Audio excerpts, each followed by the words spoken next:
LoreWarrior Armour, the Morningstar City Command Vehicle. Overview.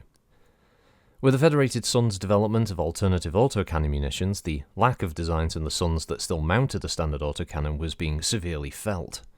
Fortunately, the Morningstar, which mounted such a weapon by choice, was already in the final stages of design at GM's Cathal plant. The Morningstar was originally designed to be a City Command Vehicle, or CCV, capable of leading any urban defense maneuvers in the absence of battle mechs. In the final years of the Civil War, it also saw heavy use as an urban assault vehicle, leading offensive maneuvers of tanks and infantry to capture smaller but still important cities while mechs stormed the capitals and production sites. The Morningstar is the second and likely the last joint effort between Ceres Metals on Tikhonov and Cathal's GM facilities. Their success with both the Morningstar and the Minion designs notwithstanding, the possibility of any continued collaboration is unlikely at best, with Tikhonov back in the hands of House Lau. Capabilities. The Brightstar Master Series C3 computer is the entire reason for the existence of this vehicle, allowing it to coordinate a command, control, and communications net. This advantage makes incredible use of its standard design autocannon, allowing the command vehicle to remain out of heavily pitched fighting while still making its presence felt. Besides the Mydron XL, the CCV also mounts 3 slingshot machine guns for point defense capability, necessary in urban environments, and the Morningstar is not designed for extended campaigns, carrying very little ammo. Its 9 tons of armor, however, protects a cargo bay that can be configured to carry either a squad of battle armor troops or a standard infantry platoon. Deployment. The Federated Suns fields most of the extant Morningstars, though House Lau is now shipping them to their own frontline units as well. The Capella military has shown a heavy interest in both this and the Minion design, upping production at the Tikhonov site and planning for additional production at Ceres Metals on Warlock. House Lau are also testing the concept of adding Morningstars to their augmented lance structure, allowing one of these command vehicles to coordinate 3 mechs with C3 slave units. Though it's known that extensive sales of these components from the Combine have been made to the Federated Suns, how the Confederation is obtaining this equipment is unknown. Variants.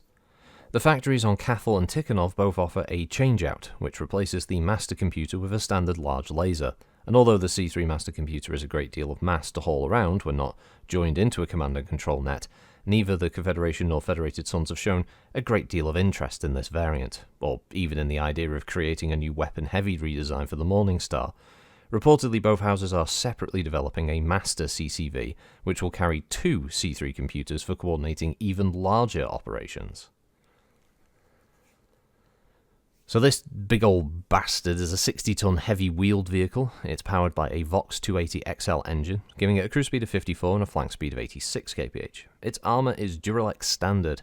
Armament is a Mydron XL autocannon 10 and 3 slingshot machine guns. Its manufacturer is General Motors and Ceres Metals Industries respectively, built on Cathal and Tikhonov.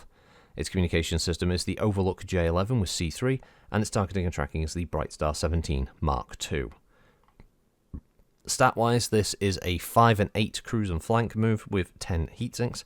It has 43 armor on the front with 29 on the sides, 19 on the rear, and 24 on the turret. The autocannon is located in the turret, naturally, with 20 rounds of fire in the body. Its machine guns are front, left, and right, with the machine gun ammunition of 200 shots being located in the body. The C3 is there as well, alongside the targeting computer, and cargo is also located there, obviously, at the back of the vehicle. Possibly an exit at the side as well. So, yeah, it's basically just your standard big old command and control vehicle that would rumble around the location, coordinating infantry, ground defense, or ground assault units. Pretty standard stuff. Nice to see it. Obviously, a lot of the more ancillary units that you just assume are around in Battletech's universe are, very rarely sort of highlighted. But things like this are a nice welcome addition. Certainly not a unit that you're going to have in every scenario, but I do like it when they bother to write something like this, that you now know what this kind of vehicle looks like, for instance. It's like having the mobile HQ in the original technical readout. It's not a unit that many of you think, oh, I'll bring a mobile HQ into the scenario. But in certain MechWarrior tabletop roleplay kind of setups and stuff, it makes perfect sense to have this thing as something that you can show the players. as it might be an objective, for instance, that you want to capture, or something that the players are traveling in, or something that they discover or they want to buy themselves, and actually having the stats and the ability to for them to be able to sort of weigh up whether they want that or not is a good, it's a nice touch. Obviously, this is something a bit more robust, let's say, than your standard command vehicle. The AC-10 certainly allows it to keep lighter battlemechs at bay should they decide to get a bit antsy and try and attack the vehicle, either to kill the local command staff or even capture them. This does have some pretty decent protection. Armor-wise, it's not too bad as well. And obviously, these things aren't just going to be rolling around on their own. They're going to be with numerous guard units, whether that be infantry, as it says, power armor, or other mechs and vehicles, for instance. So, it's not like these things would just be sat somewhere just waiting to be attacked. So, yeah, it's pretty decent. It makes perfect sense. And yeah, I quite like it. It's not bad, even if that little front machine gun doesn't it looks like a little nose stuck out the front. But yeah, it's kind of cool.